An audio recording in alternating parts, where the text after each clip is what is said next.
EVE Online is this science fiction-based game which is founded upon combat, trade, crafting, and hyper-capitalism as we all fear it. Now, tie this into a setting of shiny, beautiful spaceships, really haunting asteroid fields and mesmerizing planets, and you have the setting for EVE Online. Developing an expansion like Quantum Rise is actually quite exciting. There are so many disciplines that come together to collaborate on the effort. For instance, the ideas begin in game design. Game designers think of something usually which is totally impossible to do, and then they talk to the programming department to check with the feasibility of it. The programmers go and then implement it, and very often they need different, for instance, let's say that they're building a mission system, then the content department comes in and writes all these missions and writes different texts for it. Once it's gone through programming, you usually need art to accompany it. It begins with concept art, then it goes to the modelers themselves, then the integration artists or the technical artists. Once everything is combined, then the client is ready for QA and the quality assurance, and QA starts looking at it. Alongside this, the marketing department is starting to hum up using information that it gathers from all the different disciplines and from production. So come launch day, the game has actually gone through all these different departments and different people, up to 100 people, and ends up as a simple downloadable, executable file on the internet. Game designers decide what goes into the game. And so one of the most important skills a game designer can have is the ability to think critically, because an idea for the game can come from anywhere. I mean, anybody who's played EVE has thought of another idea for the game. So we take all the various ideas and stick them into a backlog, and then we prioritize that backlog. And sometimes the idea for a game can just come from looking at what we've already got and finding, filling in the gaps. Game design's job is to come up with all these crazy ideas. Then it's up to us in the EVE software group to actually implement them. That can be tricky at times, but through a series of iterative development steps and using the Scrum methodology, we most often try to make their idea a reality. The first challenge when we create new content for EVE Online is, of course, to be true to the game itself and to the way the universe looked like already in EVE, the look and feel of it, which means that the concept artists here at CCP are actually very traditional artists. They're painters and drawers.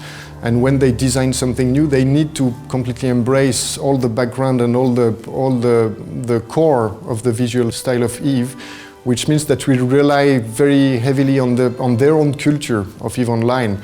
And the look of EVE is really what comes out of the concept artists. In this expansion, Quantum Rise, we are creating a new ship, which is called the Orca. It's an industrial ship, industrial meaning that the ship itself, of course, has a very strong function. And that is a very important part of the early design, the early phase of the design of a ship, when the concept artists start to sketch and paint and draw basically the first visual target for the ship itself. He's doing that in interaction with the game designers to make sure that we have a full understanding of the meaning of the object itself, of the ship in that specific case, of its function in the game.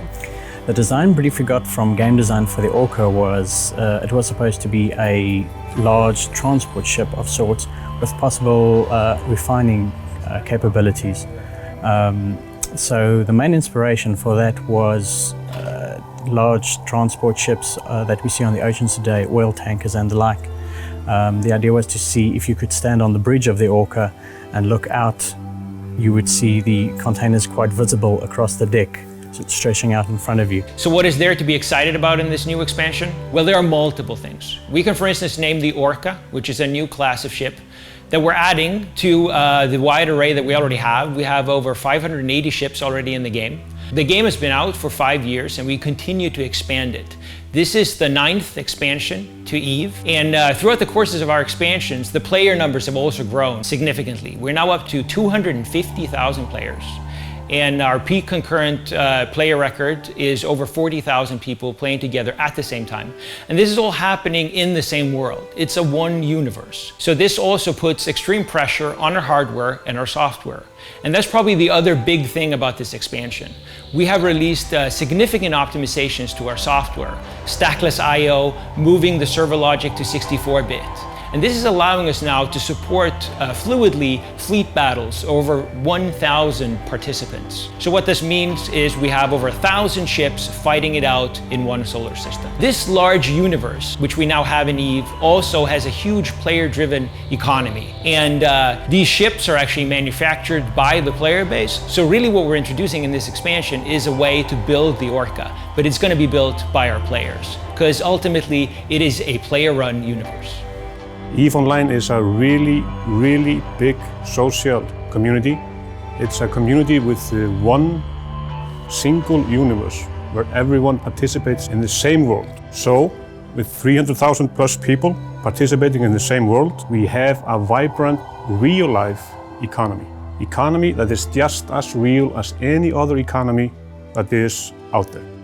As you have heard, the performance boost that Quantum Rise delivers has exceeded our wildest expectations. The industry standard for MMOs features battles of up to 100 players. In EVE, we are now seeing fleet battles with over 1,200 participants, and that's just the beginning of what we can achieve. These massive engagement decide the outcome of wars over scarce resources and territories. Every player in the game is affected by these battles, either directly or by its economic consequences.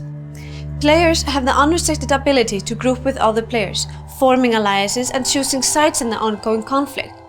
In EVE, this emergent behavior mimics the real world.